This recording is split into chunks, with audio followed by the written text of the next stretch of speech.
viewers. I'm not sure where this is. We got a new high tech setup from the last two episodes, so we've moved it into the back room. You're watching Talk Video. My name is William Burnett, and I'm sitting here with Mr. Danny Wolfers. Hello. Hello, William. Some of you might know him as Legowelt or Gladio or Yeah, lots of names. Polarius. Yeah, that one is pretty old, I guess. Or Oh, Smuckles. people Or don't know that. yeah. So, welcome to my show. I got a new video podcast called Talk Video. What do you think about that? Yeah, I'm very excited because yeah, I saw the first episode, so I'm very excited to be in the third one. Yeah, you got an exclusive preview. They're not published yet. I was Oh, waiting to have like oh, okay. I didn't know that a because few I'm of not. them. I'm Yeah, trying to get comfortable here. This is still adjusting. I don't follow the internet that much. No, I So mean I wanted to have like a few of them made before I published them, and then that way if some of them aren't so good, they don't really notice that much, Because if you put out one and it's not good, then yeah, like a catalog. yeah, or like a series, like a season is what my idea Oh, was. like then people can binge watch it. Yeah, they sit Okay. there and they eat Fruit Loops or whatever they do. Oh, yeah. Are you also gonna insert pictures if we're talking about a certain how do you call it, subject? That Or there's gonna be a picture on the screen of the subject?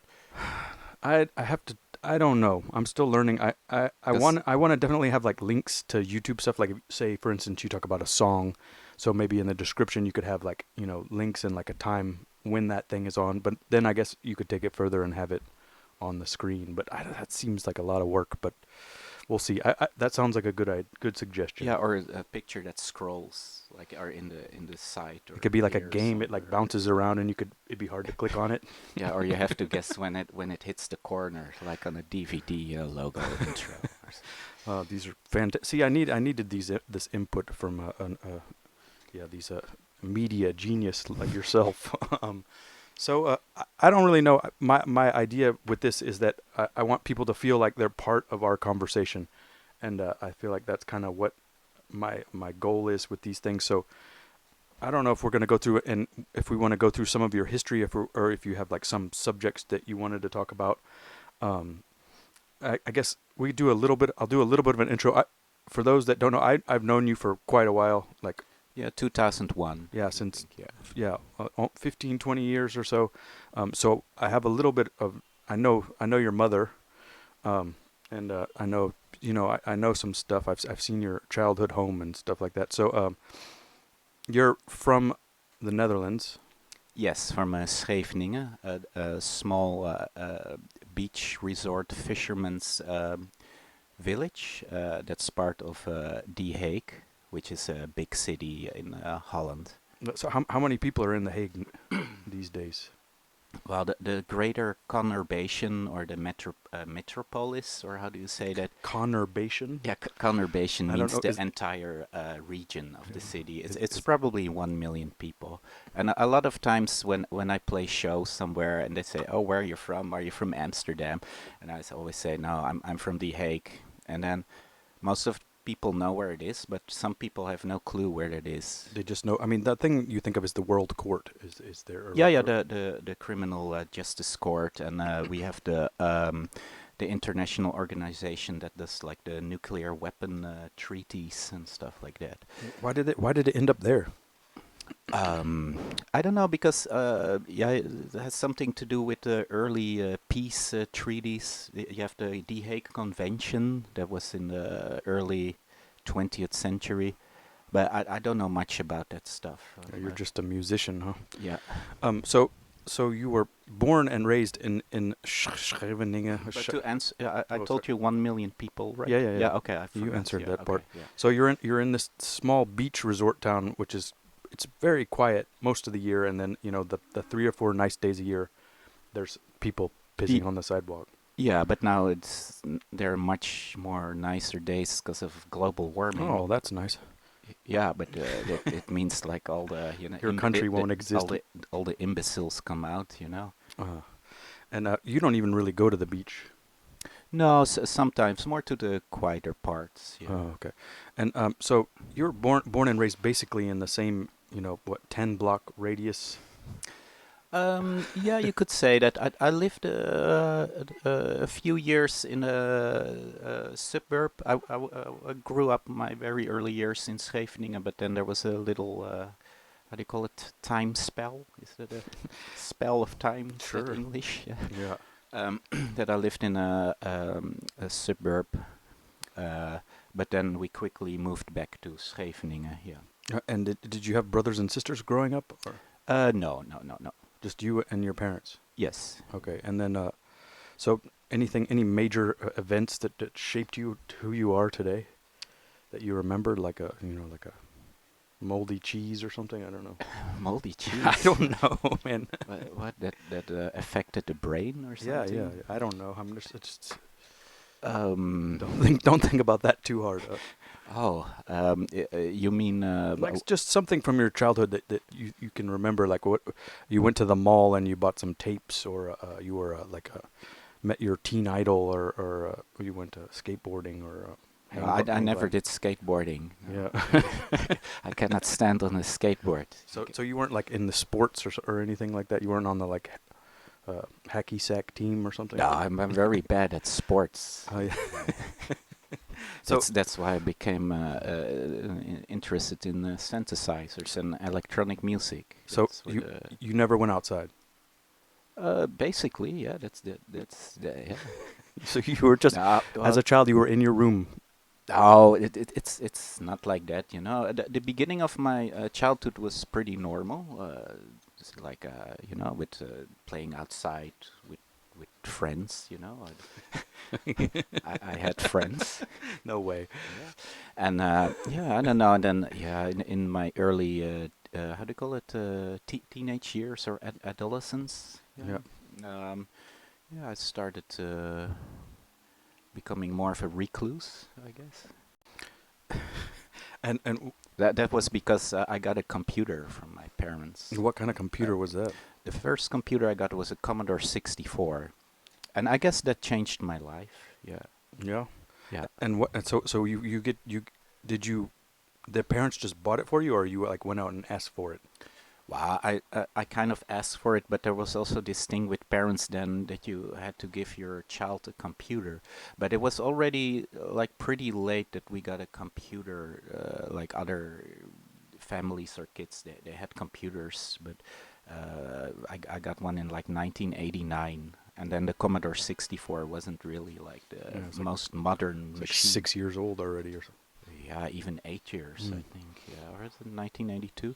But yeah, that And so at this point you're 13 years old or something. no.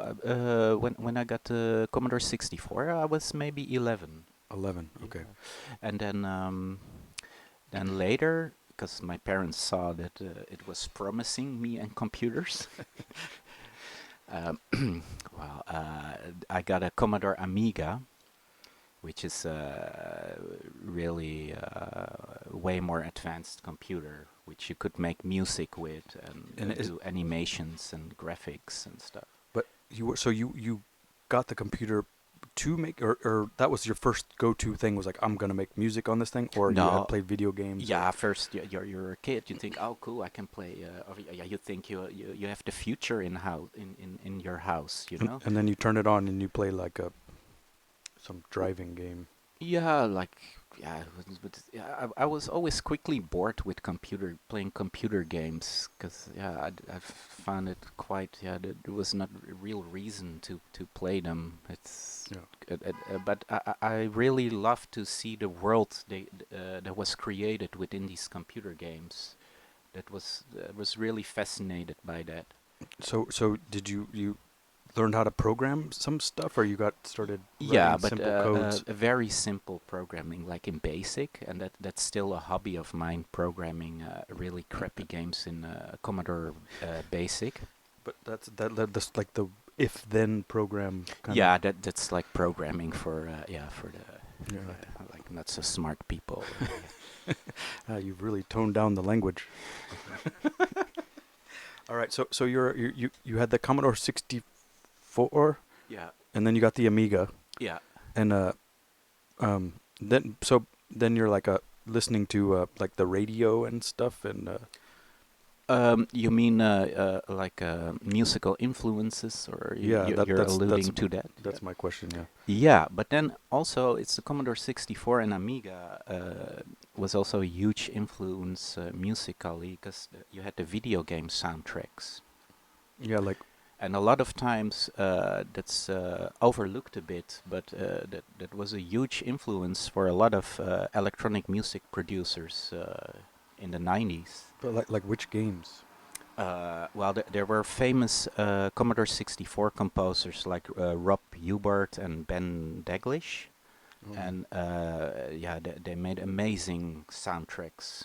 A lot of times, especially Rob Hubert would just rip off like some prog rock record and put it in really simplistic melodies, but then it was way better than the original prog rock record. so he's doing these cover versions, but Yeah, not all the time, but he did that a lot. And Ben Daglish was more original. He would make these amazing, almost John Carpenter style and soundtracks. And the chip of the Commodore 64, the sound chip, yeah, was quite advanced. yeah. It's almost like a real little synthesizer. And Did these or the two guys, I already forgot their name, but did they also produce? Were they only making music for video games, or did they make other stuff? I think mostly they were mostly known for their Commodore 64 and maybe some other platform computers. Because I mean, did they like? Were they program like? You know, it's like seems to me like it's kind of like a John Carpenter. Like he made the movie and he needed some music, so he made it. You think were they programming the games too, and then they No, made the no, music? those would be like they would just be hired by the coding team or the publisher of the computer game.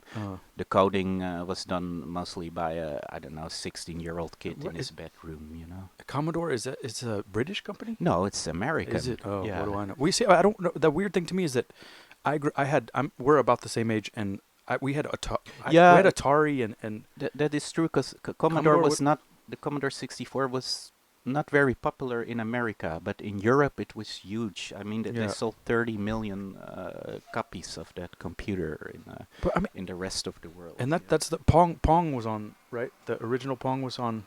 I don't know on the Was that Commodore 60? I don't, because I no, remember that, and then I remember that Atari. is from the 70s, Pong. Well, I remember playing it That's at my friend's from, house on his like weird big screen TV. yeah, but that was not on the Commodore 64. And then there was like the asteroids. Is that that's Yeah, also that Atari also? yeah, that's really old. Yeah, I don't know nothing about that. I don't know. It's just weird to me that there's that separation when it's an American company, and like every European person I know had a Commodore 64, and Americans like only like the really weird kid had one. You know, like Yeah, like the hippies.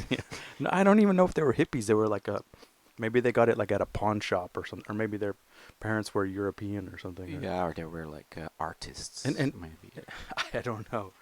And okay, so let's move on. I'm getting distracted. Yeah. You got a so you get this computer and you start to try to make some tracks, maybe, or are you just fiddling around? Yeah, but the Commodore, we're talking about the Amiga now, right? I Sorry, guess. I Yeah, I- it's fine. It's all the same. is it the same company? Yeah, yeah. It's That's why I yeah, mix them yeah, up. but the Commodore Amiga is a more advanced, like modern computer with a real sampling chip. Okay, And that's the SID. for chip. example, gobber music and jungle, early jungle, and a lot of techno music was made with this computer because Okay. it was very cheap and you didn't need anything, just a floppy disk with a music program. And the music program I used was Octamed, Yeah. and it was free, and it came with a magazine one time. Mm-hmm. And yeah, then when I bought that magazine and I put the floppy in, yeah, that changed my life, I guess. And at the time, was music like a thing in your life? You're Yeah. like buying Beastie Boys tapes or something, or No, not so much Beastie Boys. I was really fascinated by the first house music and acid music, especially. already at that time? Yeah, because it was in Holland. That was on the radio and on TV. Okay. That was really even like weird stuff like Armando. I would know about that. Well, it's not weird, but how do you call It's it? it's underground here. I mean, Yeah, or underground. That's I know that from MTV. yeah, they weren't playing that on Yeah, our I MTV. know. Yeah, Strange. and Aphex Twin and stuff. That would be on MTV. And so this is now 1991, Early 90s. Yeah. 92. And then I was a little kid, or there would be a documentary about the Roland TB-303 on the MTV News, Yeah. and that just blew my head. It was like, wow, I I need that. You So know. so you bought a 303.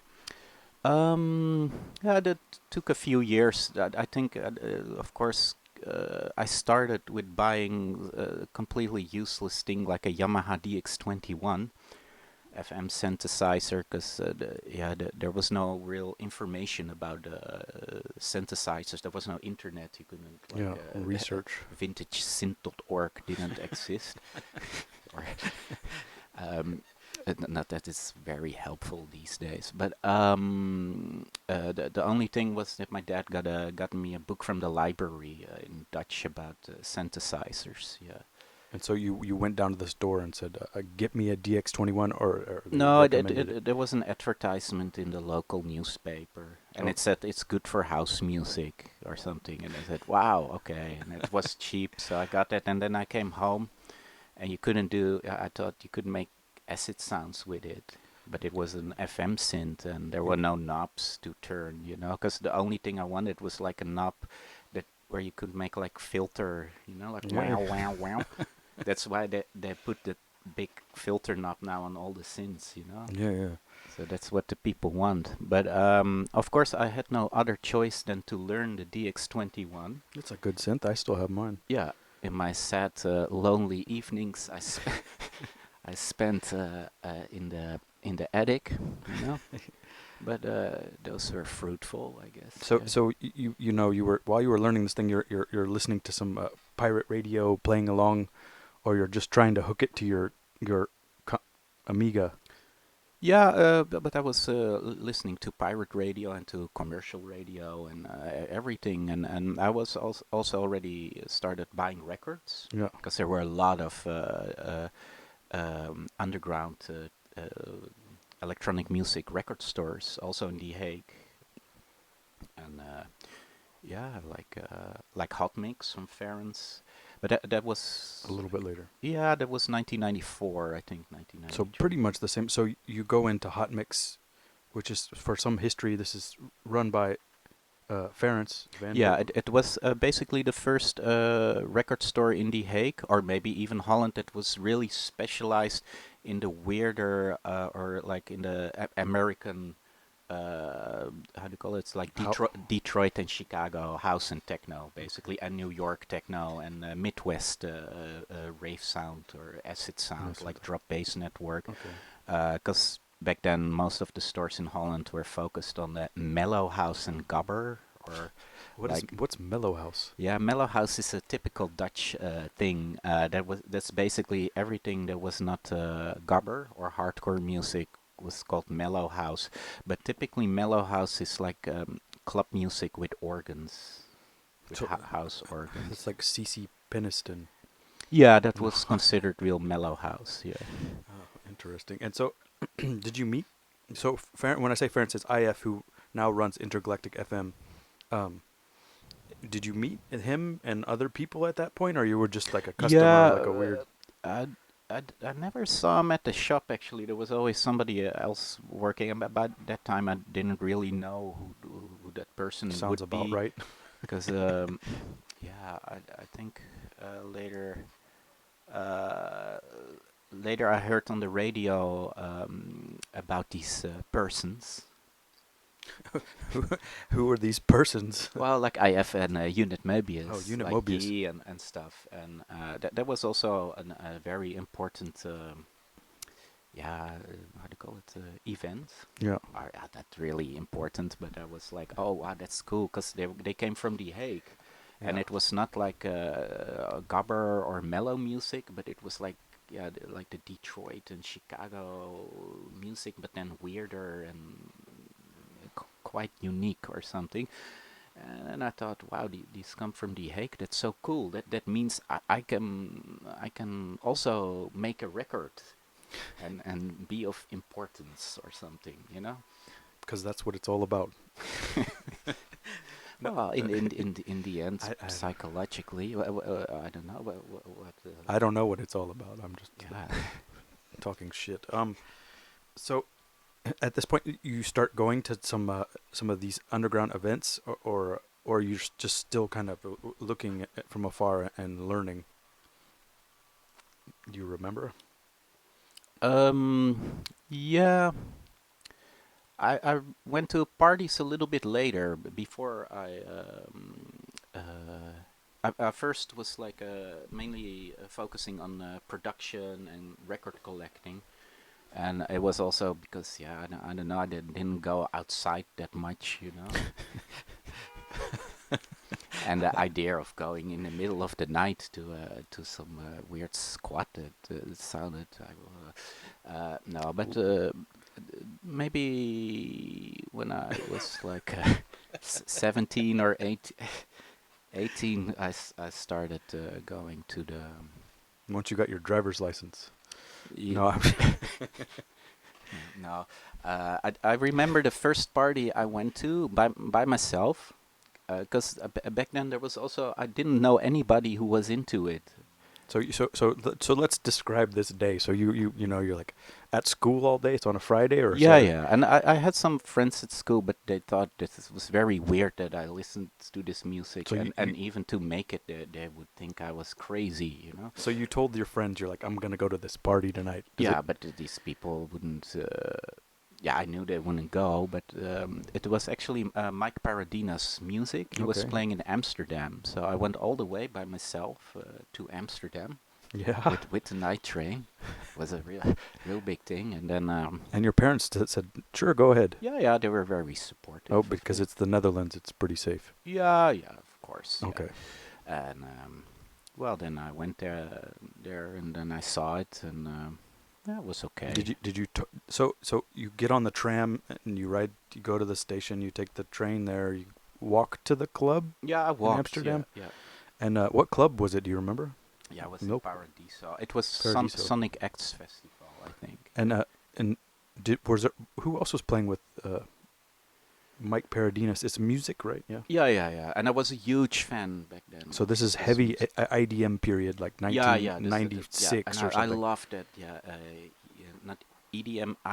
IDM, Yeah, with the E. intelligent, or you Yeah, could, it. armchair Yeah, techno, and Reflex Records. You brain know, dance. I was like Aphex Twin's biggest fan. You know, and um, yeah. So Did he? So he was just playing. It was just him on the bill. So you're like, I gotta go.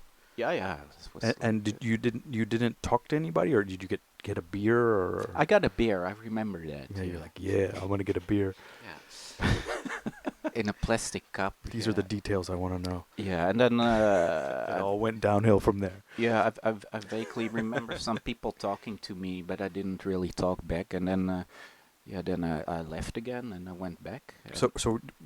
Looking around in the audience, you were probably one of the younger people there, or not really I paying guess, but there attention. weren't that many people. No, No. it's like 12. Yeah, maybe. Yeah. But what was his live show at that point? Was it because Well, laptops weren't really strong enough that no, but I think he brought a sampler or something, but something didn't work, so he had to bring his Atari ST with, I don't know, and then he only played tracks from his Tango Invective album, okay. which I liked very much. So he just did a playback and No, I don't think it was a playback, but well, a playback on the Atari ST running the MIDI, mm, I guess, I don't know. interesting. And so was that a disappointment to you, or was it just amazing? Like, oh, you're like, oh, I could do that, or mixed. Oh, I didn't think I can do that, but So it did. So you're like, oh, this is cool. I want to go to more of these things, or just sure, yeah, that's and can you remember some other shows you went to after that, or? yeah, in The Hague, a lot of shows. That's where I saw Atekre. Mm-hmm. They would play in this thing, and Future. Like with the PH Yeah, from acid Acid tracks. Tracks, yeah. That's pretty cool. And then because I had that Amiga, I started doing video animations, like these 90s fractal dance, psychedelic. So you could have been a VJ. Well, I was. Oh Jesus! It's- so So I went to this local club where all those bands played, which was called The Part. Mhm. I said, "Hey, you wanna hire me as a VJ?" And they said, "Yeah, sure." And then I even made money with it. Yeah. I was wow, I like making money just bringing my Amigas and two video VHS recorders. Yeah. And then I had a video mixer, and then I would just record stuff from the Discovery Channel or something, like what was it, like a documentary about North Vietnamese Air Force pilots training or something, and then I would slow that down and yeah, I didn't know that. That's very interesting. Maybe you should incorporate that into your live set now. yeah, You but could I was ask so for I more was so money. traumatized by it that I didn't. Why? What happened? No, nothing. The DJ's got more chicks. No, it's um, yeah. I don't know, but when I started, I was also doing music at the same time, but it wasn't really yet going anywhere. Okay. And they had a VJing thing also, not really, but I VJ'd for Future, I think, that party, and for some other What?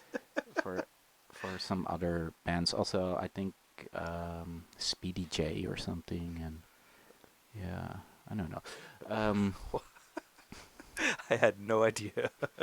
yeah, Do you tell? You don't tell a lot of people this, do you? no, but it's of no importance, I think.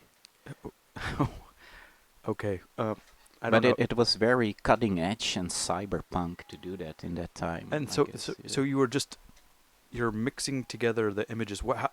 I understand how a video mixer works with the VHS, but you're adding fractals. So On the the Amiga, you had a program called Deluxe Paint, which you could make animations with. and so that's just another channel on the video mixer, and you mix that in Yeah, and layers. you can, Okay. and on the Amiga, you had a thing called a Genlock, Mm-hmm. where you could also overlay like the Amiga graphics with the video image, kind of like a chroma key or luma key or something. But and the they wouldn't interact. It was just layers on top of the Well, because it was in the, kind of analog, it would interact. It would oh became like fuzzy, okay, yeah, like all, like how how those things in the '90s look, yeah. like all Okay, so like the video clip of Stacker Humanoid okay. or Dominator. All right. I know what you're talking about. Yeah, that's what it looked like exactly. Yeah. And so your VJ career ended, and because you started making good music, or because you felt more comfortable, or just lost Yeah, interest. it was just uh, a path without a future, a dead end. uh, y- you know, but I was also because I was also doing an what do you call it, an animation school at the Mhm. time, or I went to animation school, or it was around the same time, yeah. And But so wait, this is what 1995 now, or so. yeah, I think 1996, So this is 1997 even, what yeah. that's before. There's not even a G3 out. This is No, it's all Amiga, Commodore all Amiga. Amiga. So Yeah, it's a way better computer than the G3. so I'm sure people could argue with you, but I have no idea what I'm talking about. But at school, when you're doing animation, at this point, is it still like you're drawing and doing like a stop motion stuff, or Yeah, we had to do that too. in We like we we, we claymation? learned, yeah, everything, all facets of the animation And world, but also computer animation with Amigas. At that school, they had a whole classrooms full with very fancy Commodore and Amiga this was in 4000s. Hilversum. Yeah, the HKU, the Higher School of Arts. Yeah. Something. And so this is you went to college there, and I guess at this point you're drinking beers, Yeah, and and I also started for the first time interacting with like people that were interesting to hang out with, because they're are for the first time in your life. well, this sounds horrible, but I mean, like-minded souls Yeah, yeah, that yeah. were also into electronic music, people that would know who Aphex Twin was, or even more obscure stuff, Yeah, yeah, and that was like really cool if you come from, from the high school where, you know, where yeah. people And would. are you and so at this point you met like Brian Yeah, and yeah, Brian, yeah, Brian Schiff, yeah, Schreef, Orc Electronique, yeah. and so you and is there a couple more people, or was he one of the ones you really partnered up No, with? there was a whole plethora of people. Yeah, Plethora. plethora. Yeah, that's And yeah, yeah. so Also, Marcus. did I know him? No, you don't know him, but I recently got in contact with him again, and yeah, he's actually the guy that thought up the name Legowelt. Oh, okay. Yeah, because he was in a band called Normally Invisible, Okay. and had a, we were playing together in some club in The Hague, and it was my first live show ever, I guess. And so you never had a DJ career. You just started playing live because Yeah, because I was making music, It was, just like totally inspired by Aphex Twin and yeah, music so many and people, Chicago, all this. Okay. like Unit Mobius, Detroit Techno, and Model 500. I was also a huge fan of Yeah, Model yeah. Juan Atkins. Guan. Uh, and so you met Brian and some other like-minded people, Yeah. and you immediately started hanging out with them, or they were in the same program as you, or No, no, that was the coolest thing of that school. They were in all kinds of different. Marcus did music technology, hmm and the school also had like a studio, an analog studio with like ARP 2600s and Roland System 100 modular system and old synthesizers, and nobody used it at that yeah, the time. stuff probably didn't work, did it? No, it worked, but Oh, people thought it was like everybody was using like a Roland D20 or oh. something, or the computer, And and and were any of these people like more linked into any sort of scene, or they were just kind of these like weird nerds like you from their mother's yeah, attic? I guess yeah, weird There were scene. no, but I mean, were there like you start meeting like I mean, you say you meet like-minded people, but you're coming from a complete isolation.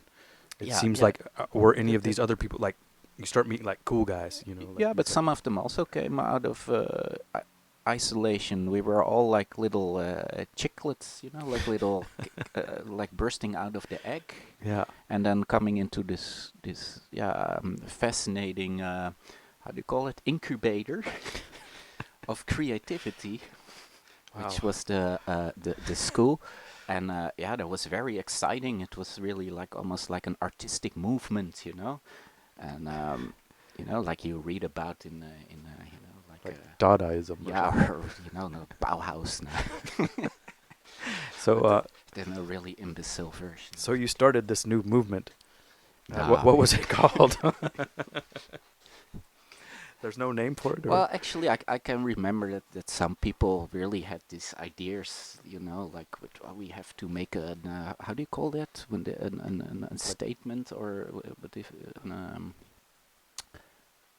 there's a word for that, like a what? yeah, if Manifesto. Our, manifesto, our, yeah, that's it, our yeah, operator over here, Francois, yeah, helped us out with the vocabulary. yeah. But then me and Brian would laugh at that, like Who? So so who was suggesting that you write a manifesto? I don't know these persons' name. I forgot the names of these persons, I guess. They're Or probably. maybe it was Brian. No, no, no. I don't know if No, Brian would do that or not. no. Hello, Brian. Yeah, yeah. It's something, but maybe he had that he wanted to make a new sort of movie style or something. So he was doing film stuff. Yeah, yeah, Film and editing. then I hang out so much with these film school people that I thought, oh, I'm gonna do that too. So I changed from animation to film.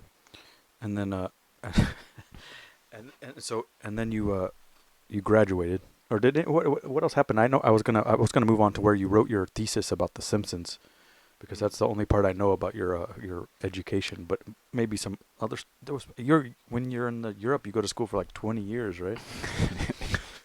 I think it was like 5 years, you know, So 'cause, that's more normal. Or something. So 5 years, are you starting to like get girlfriends and be cool guy, or you weren't really distracted with that? You were just making music.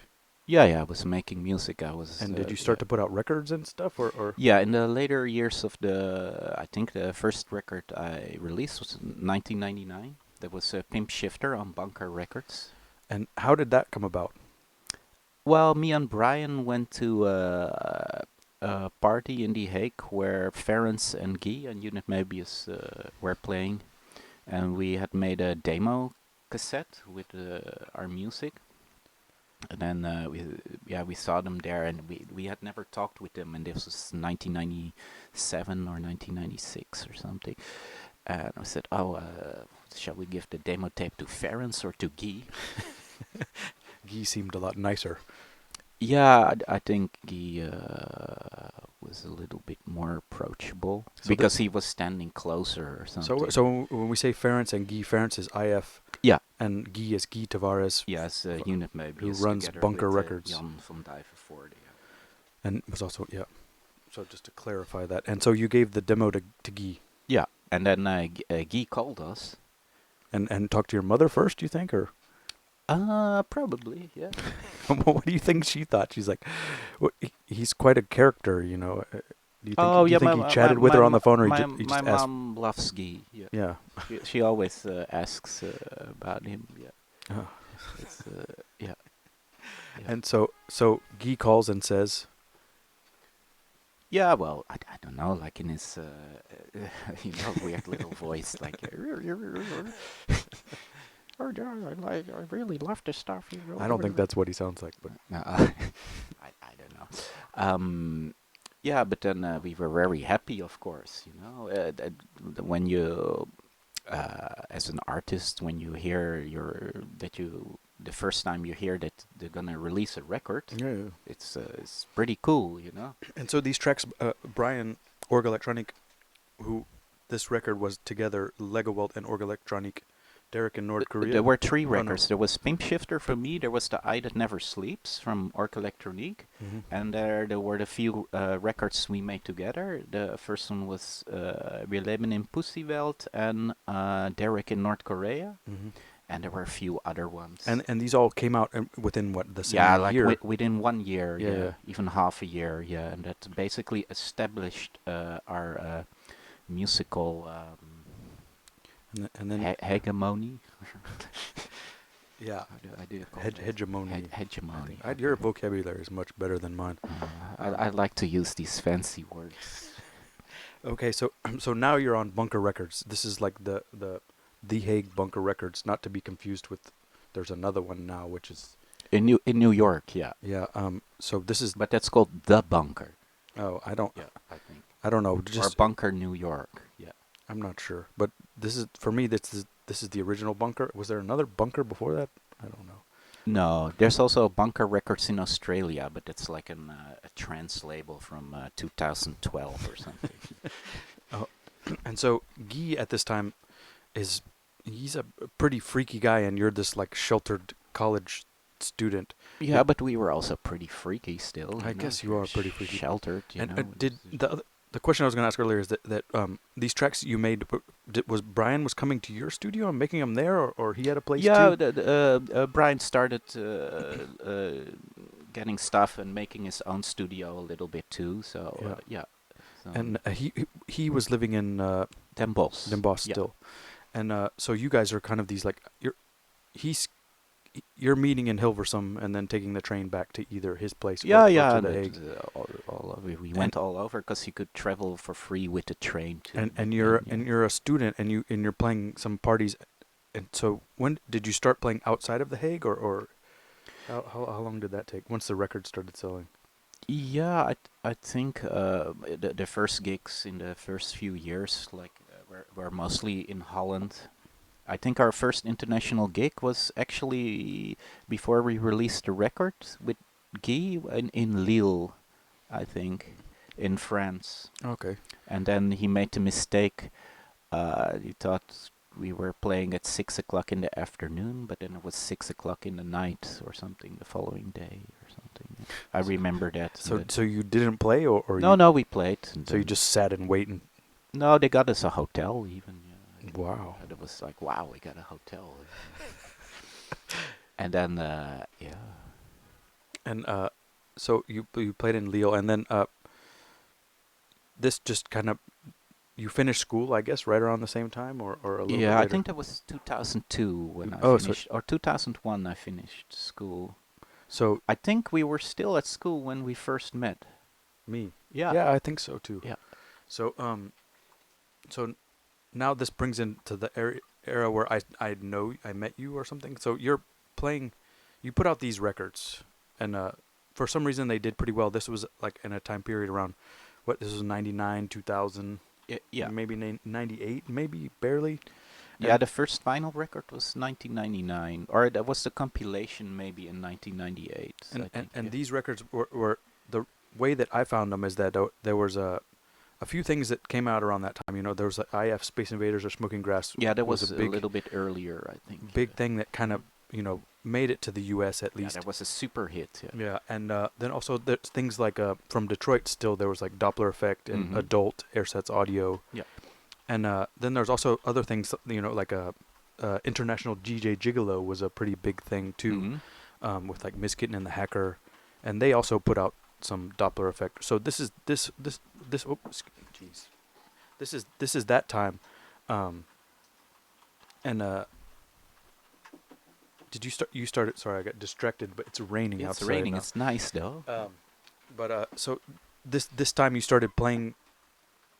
It became like a thing. This was a whole like a new thing where it was like all these punk rock people and people that wouldn't normally have listened to dance music, which is me, started listening to DJ stuff. It Mhm. seems like that's what happened in that era, and you were a part of it with this Bunker Records.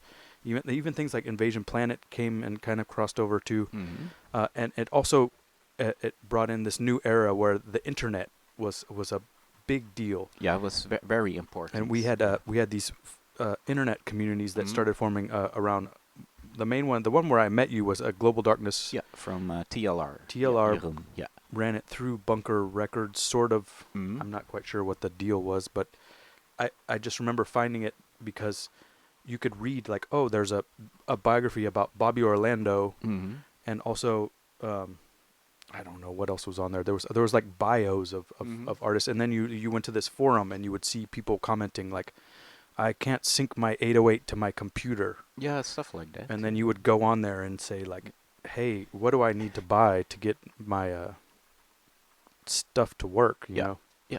and so I don't know, I don't know where I'm headed with this, but that was an important period. I feel like because it seems like we're still all many people that were on this forum are still friends today, and so these are like people who started Discogs. Mhm. Some of them were like early, which is you know, you can't even remember a time without Discogs. Yeah, some of them became like big superstars. Yeah, and I mean, you would laugh like, "Ha, you're gonna put every record on the internet? Ha ha ha! Yeah, Yeah. right, man."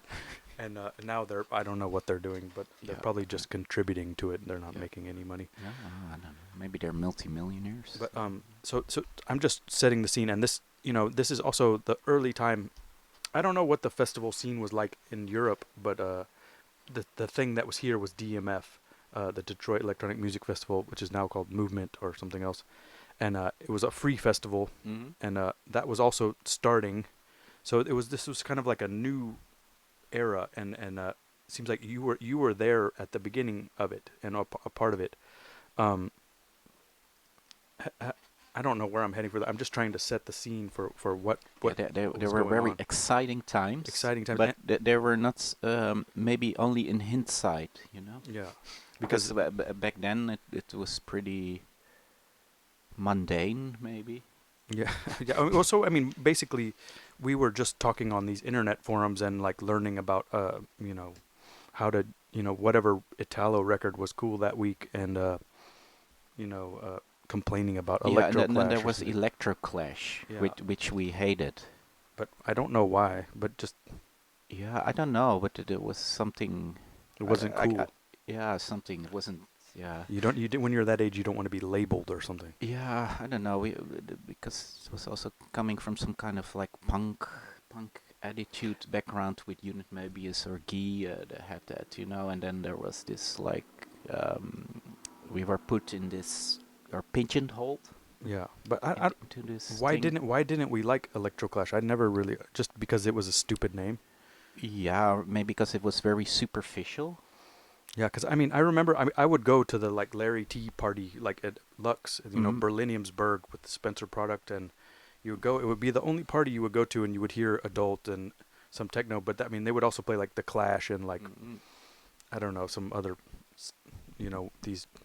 I guess they played stuff that we really didn't like. I guess it's one of those things where it's so close to what you like that it's worse. Is it something? Does that exist? Like when it's like people from the outside that don't know what you're doing, they see it and they think it's what you do, but it's not.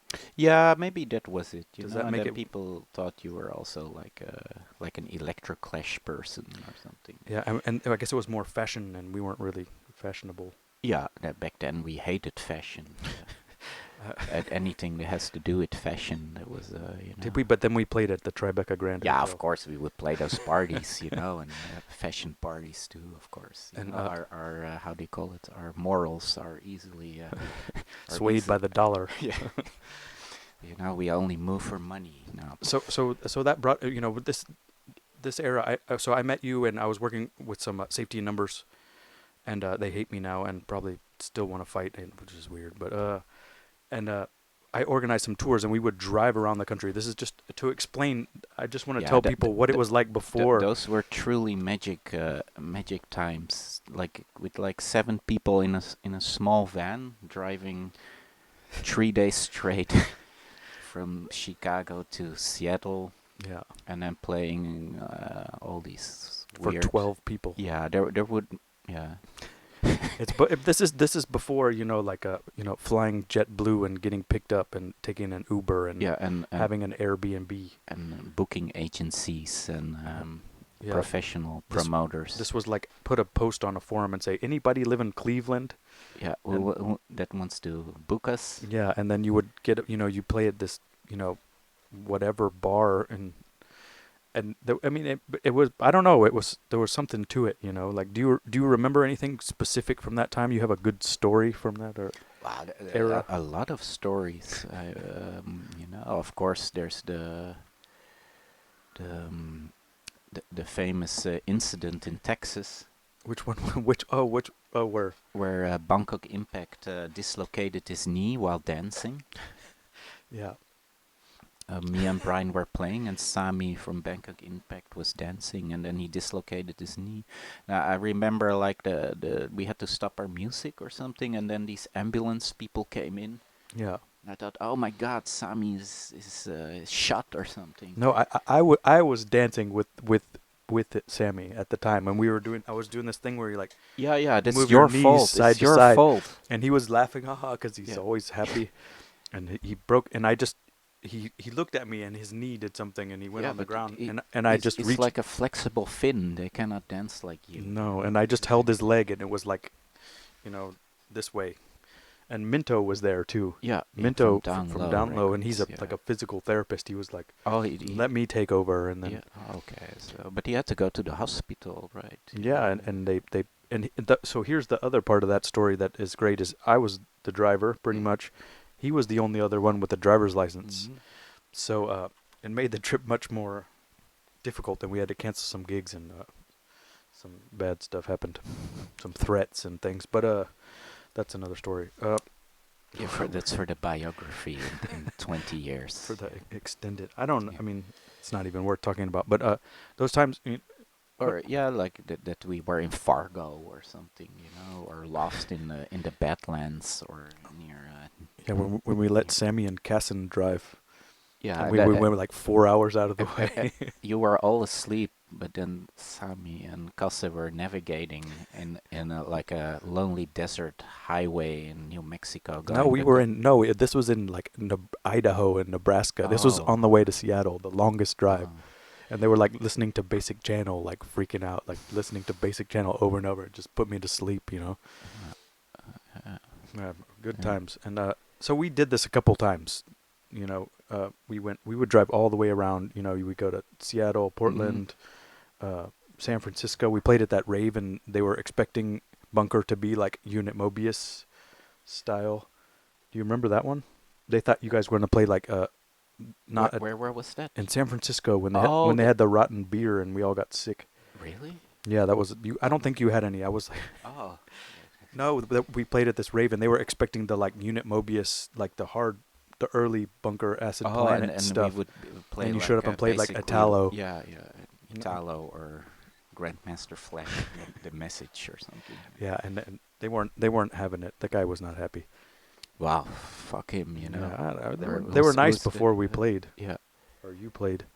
Um, Yeah, I vaguely remember, and we also got in a fight in Hollywood once. There was just me and you playing, uh, and then there was who was this? There was a real asshole. I don't remember who We that guy. played at this bar with a fish tank, and we were sitting on a couch, and I had a 101 or something, and then okay, it was we did Smaculator live, and then the guy gave us money, and he gave us like 20 euros, and then I said to you like, what the fuck? We got 20 euros for this gig. What the fuck is this? And then the guy heard us, and then he said like, "Oh yeah, you want to fight? You want to go to the ghetto and fight?" Who was this? I don't remember what that guy's name was. I don't know where he came from, Okay, well if you're listening, fuck you. or just write us a message. Let's talk. Like, No, I don't have to talk with an asshole. I can't. I'm not sure if I could find out who it was or not. That was a weird one. That was before Smaculator. Yeah, he's probably in prison or Was the something. same time that we played at the Echo. Yeah, yeah, The first time we met Love Fingers, yeah. Love fingers. and Yeah. before Love Fingers, was he Love Fingers yet? He might have just before the blog. Oh, did he have another name? I don't think DJ so. I name? guess not. Like Space Duck or something. What? Space Dog or Space Doc? Both. Oh Lord! All right, so we're getting a little distracted here. So just my point is that um, you put some time in with this stuff, this music stuff. You came at some point. I think one of the main reasons we were able to do this is that we didn't make any money. We had 7 people. We would get like $500, and the club would probably still lose money Yeah, paying us. you came back at the end of the And we had to with, pay with for the minus windshield minus on the three, van. 300 euros. But the Dutch government was giving Guy money. Really? Yeah. Oh, but we didn't never No, saw Guy got all the anything. money. I think so. I'm pretty sure. Ah, really?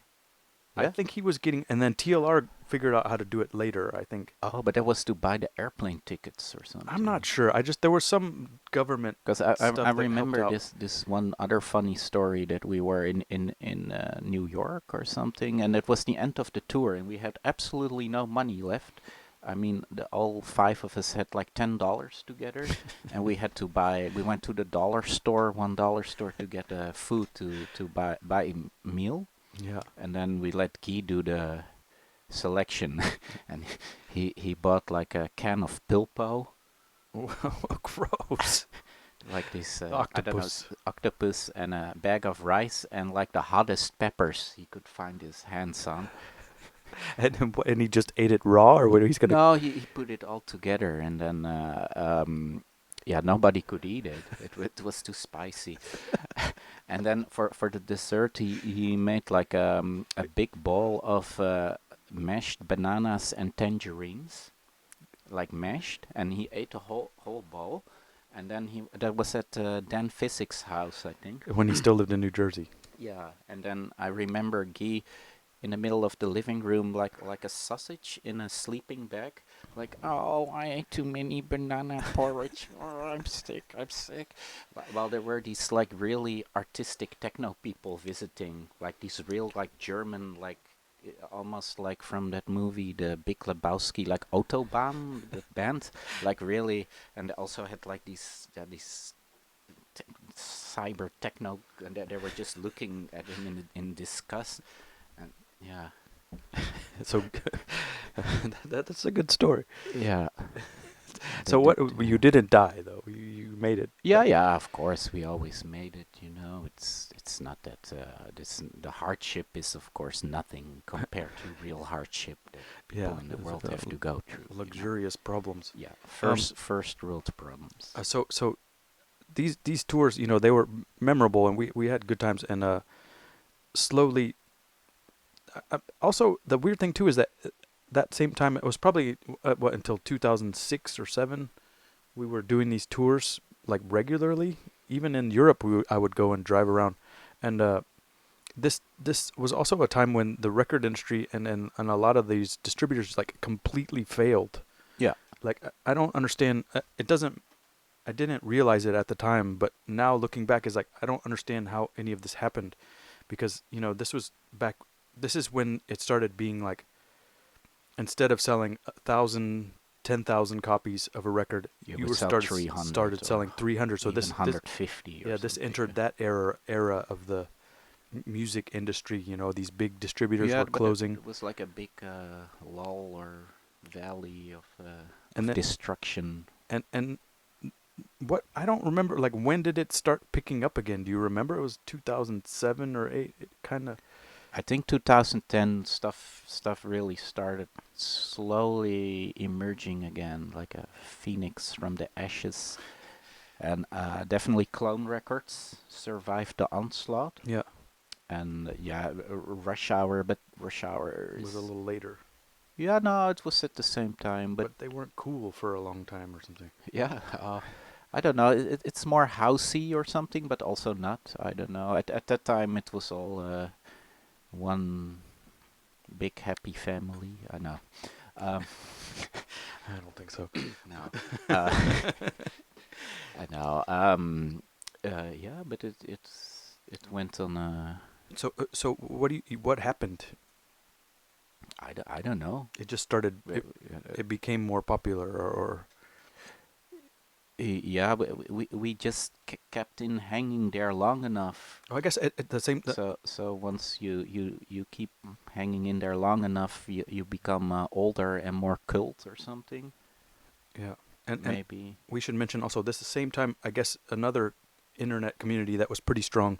I guess around this time, that was after, was the CBS Yeah, Intergalactic FM of course. Yeah. community, which is the kind of, I guess, the beginning of online radio. Yeah, maybe that had something to do with, because that always kept on going strong. Yeah, So that also survived through all the ups and downs. to the how do you call it, apocalypse of Yeah, electronic music or something. Yeah.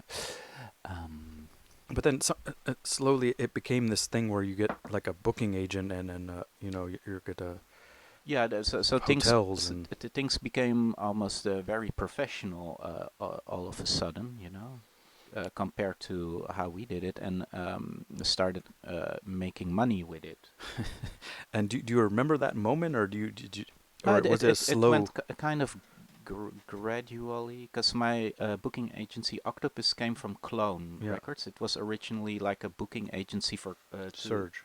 for Search, and yeah, then they started doing became their own booking agency, Yeah.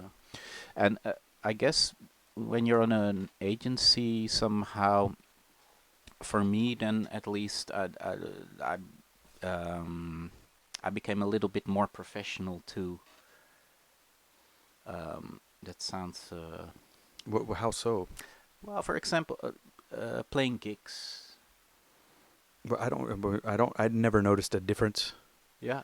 But yeah, maybe it's No, just no. This just is just just a feeling or something, you know. not. It's not an insult. This is a compliment. It's that you've always been a trooper. Like I remember, times everyone else would be sick, and you'd be like, oh, and then you would just play for 4 or 5 hours, and everyone Yeah. else would be just sick in the van. You'd be like, and you would be just as sick, and you would still play. Or maybe it's because there are more people coming to the show now, and then you Yeah. feel you have some more responsibility or something.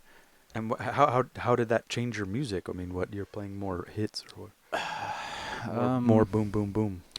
I, I, I don't really think it changed my music that much Yeah. because I'm not making like a EDM or Yeah. I hope well some people will think that I make boring techno now with it probably, but I It's, don't think. it's still pretty much the same, right? Yeah, it's the same shit, you know. And sorry, did I cut you off? No, no, Oh, I didn't know where I was going with yeah, this me neither. thing. You get lost every once in a while. You Yeah, gotta kind of yeah, my regroup. my brain goes in evaporates, you Yeah, know. No. you just flew in today Yeah, from I'm also a little bit jet lagged, so tired. I Um, know it's but so nothing too controversial, I hope. no, you're not. You weren't up all night with hookers last night. No, I did, of course not. I don't. I'm not one of those artists like. I don't. We don't Yeah, need to well, mention do I people. need to name some names? No, I I can mean name them all. that would be fun, but All the artists that do that. So. we're not allowed to do that these days. Oh, No, shaming or whatever. I don't know. shaming. Oh, yeah. So where can we go now? Let's go into modern times. That was enough reminiscing. Yeah. So now it seems everything is pro now. You go everything. Your whole schedule is made up. You know what time you're gonna play, how long you're gonna play for, what gear you're gonna have. Um, is that good? Do you like that? Is it? What do you think about that? Is it boring sometimes that there's no like errors or But there's a lot of errors all yeah. the time. Still, you know. But So, like, what kind of things are happening now? You're playing. So you go around. You play in these like festivals and big clubs and whatever these London what's it Ministry of Sound and places like that. well, I played there once. It's not that I played there. I mean, I played a good room here. That's not like I don't play in Ibiza or anything. You I know. think you played there once, right? No, I didn't play there, but You went there. I went there. Yeah, and it Oh, was the most horrible place on earth. I cannot imagine. It's has nothing to do with music. It's so shallow, so stupid. So Ibiza. Yeah. the hatred's gonna start coming out. Yeah. So we should probably think of something good to talk about now. What do you think? Yeah, but I think in the end, for me, because I get older, also, of course. So for me, it's very nice to have this, fundamental base. Know where you came from. Yeah, or I mean, what you were just talking about, like how it is that it's a little bit Oh, more the, professional oh, these days, you so know. you're not gonna get But sick. it's not like that, you know. I also play like weird clubs still. Yeah. It's not like I went over to some Euro trends. And and festival, and you the know. other thing too that I've noticed recently is you've been doing a lot of other things besides music. You made some weird videos and you started doing these like art projects, like I don't know, is it markers or paintings or Yeah, some kind I of started drawings. drawing and painting. Yeah, A- which I found very nice to do. And is that like a planned escape out of this club hellhole or is Out of the purgatory of it steady electronic touring? music scene. Um, it's it. I really like to do it. It's when I'm doing that, I'm incredibly happy. So it started. I mean, when I started to notice that you had this label Strange Life, and you were doing like the album covers, Yeah, and then you would do some of the art. but now it's not Nightwind Records. Yeah, yeah. But Nightwind the is the new Strange one. Life, it's the same thing, but it's another name. Yeah, because I always thought like the artwork of a lot of music or album releases is really fucking bad. Yeah, and especially sometimes you see that there's not one little gram of effort in it, or what I'm gonna say is also, yeah. So I started to paint my own covers, Yeah. and then sometimes I put myself in it to show people that I made the artwork myself, because a lot of times people would just use artwork from the internet. Yeah. That happens so much, and or without even notifying the person that made the original picture or photograph. They're just like sampling or something.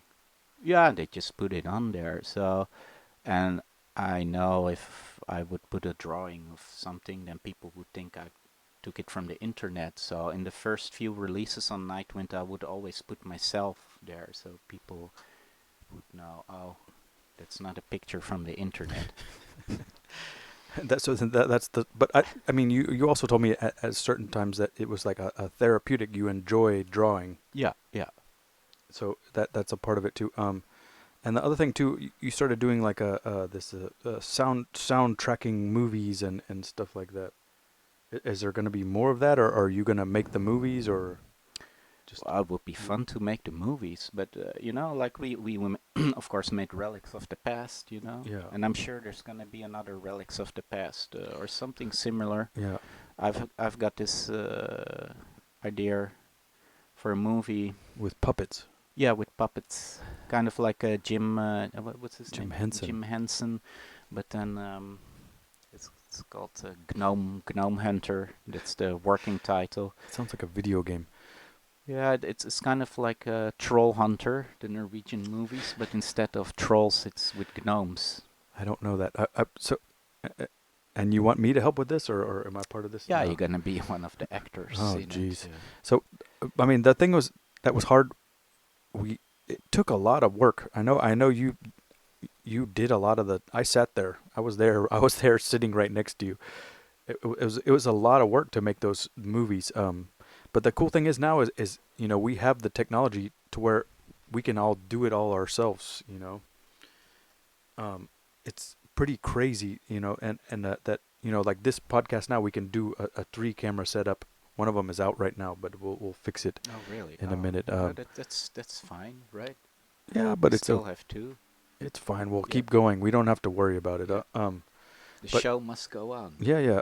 But it's crazy that the technology has developed so much that you can do all this stuff yourself. There's no more. You don't need a record labels. You don't need a distribution network. You can just put all your stuff on YouTube. Yeah, Yeah. And that I feel like you've kind of evolved along with that. You've had now you're probably not as trustworthy with labels and stuff like that. You're doing more stuff with Bandcamp. Yeah, Bandcamp is fantastic. And so what's happening with that? You're doing stuff that's Bandcamp only now, or it's just a supplemental thing? With Nightwind Records, or Yeah, no, just in general. yeah, but there's also stuff on vinyl and cassette tape and sometimes CD coming still. Yeah. So you're still putting out records. Yeah, sure, of course, and on other labels too. A lot of records. Yeah. Mm. There's on Lice. I did a new Gladio Oh, record. that's right. Yeah, finally there's some melody on the label. Hello, Ron. But I was thinking of changing my sound to a more industrial. Don't do that. No, some distortion. No, With a no, distortion pedal. no. I don't know what's going on with music now. It's weird. Like everything thinks it's there's this like industrial trend or whatever going on, but It's because the times are dark, Will. That's why people want to listen to harsh music. Because they're angry. I want like a nice song, like a nice Okay. melody and something to sing along to, Yeah, like the Carpenters. Yeah, I mean, I don't know. It seems like, but the thing is that everybody, it kind of is all the same somehow. It's not like, you used to be able to like, you would put no, No, there's still enough artists that do Yeah. unique stuff. I know what you mean. A lot of stuff. There's a lot of like it just artists that- sounds like Ableton, they all Yeah, have the yeah, same compressor and the same I But want. within that forest of Ableton lookalikes, there's hundreds, if not thousands, of Yeah, artists that are authentic. yeah, you're right. You're right. Right. You just gotta look for them. All right. I, So I, I, I really like these people that say that on Twitter, like, wait, what? like, What are they saying on Twitter? or I don't know, like Hey, these. I don't know, like only bad music is coming out these days. oh, You so know. I know, I know. I was trying not to get to that area. It's not a positive thing. Oh yeah, okay. I'm finding more music now than I ever Yeah, yeah, have. me too. And there's so much But it's cool not stuff. necessarily new music, you know. Oh yeah, but it there's a lot of people making old style music, you Yeah. know. But What? So you're out there touring quite a bit. Have you seen what's some good stuff lately? Like like I go, I go out sometimes, not as much as I used to, and yeah, yeah, yeah. Everybody's pretty good. Nobody never. It's all like mixed fine. Some of the songs are okay, some better than others. Have you seen anything that really stands out as like some next level thing, or even mediocre? the one thing that springs to my mind is when I played on Sustained Release Festival last September or something, and before me played from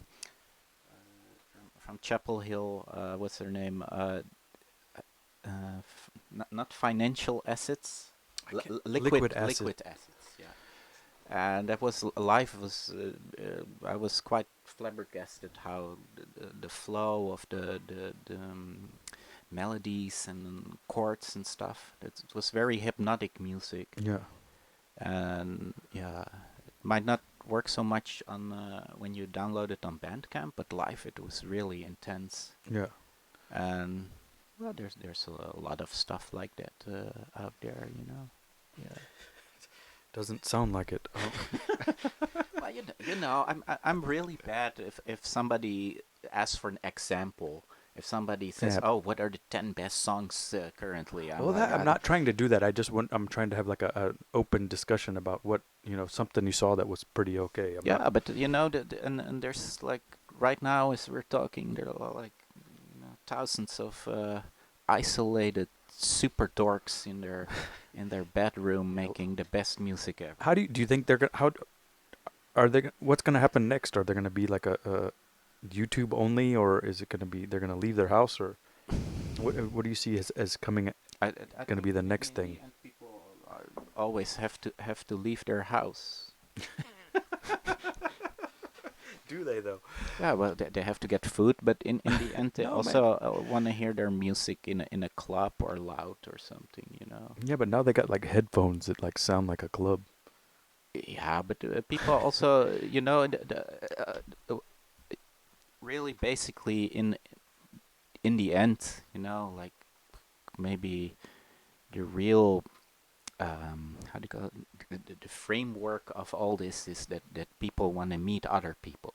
Yeah, I mean, even to an extreme basic thing, people want to find mates yeah. Well, for progeny or for their future gene pool to survive. So they have to go out and meet in somewhere. yeah. I And, have. and, and Yeah, I mean, and that's very metaphysical, of no, but I course. mean, I've got even a different metaphysical one for you. Is it? Mm. I don't know where I heard this recently, but I liked it. Is that it's like I don't know if it's a ritual or what when you go to a concert and everyone is experiencing the same thing at the same time.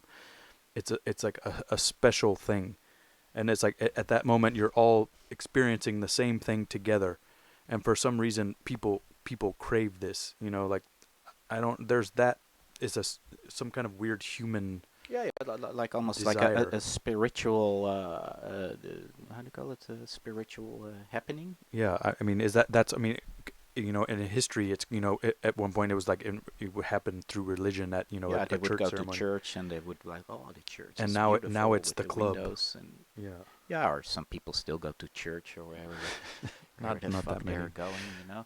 But Yeah, I guess. I don't But know. of course, there will be something new which we cannot even fathom yet. You know. Yeah. Interesting. So I think we're getting a little. Let's end it on that. Do you have Yeah. any other ideas or things you'd like to promote or No, I'm always also bad at those questions. Like, you got anything to sell? You know, buy stuff on Bandcamp.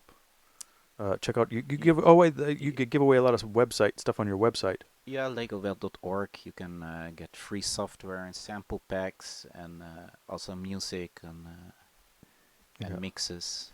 And I also do like fashion things like Oh, this. that's a new. This is an Ensoniq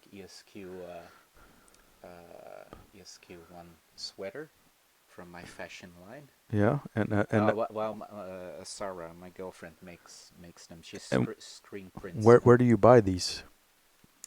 Well, I probably at Clone or something, but not What yet. about? Or All right, and so look out for your all this stuff's on your website. yeah, yeah, It's pretty well yeah. updated. You can. It's updated on a daily basis almost. Oh, So dang. you don't even have to go to Facebook or Twitter. You can just survive by going to Legowelt.org. You can survive. All right. Well, thank you very much for coming.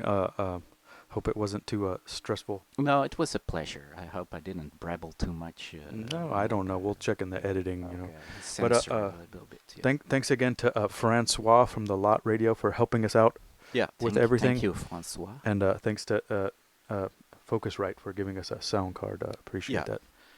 Um, see you next time.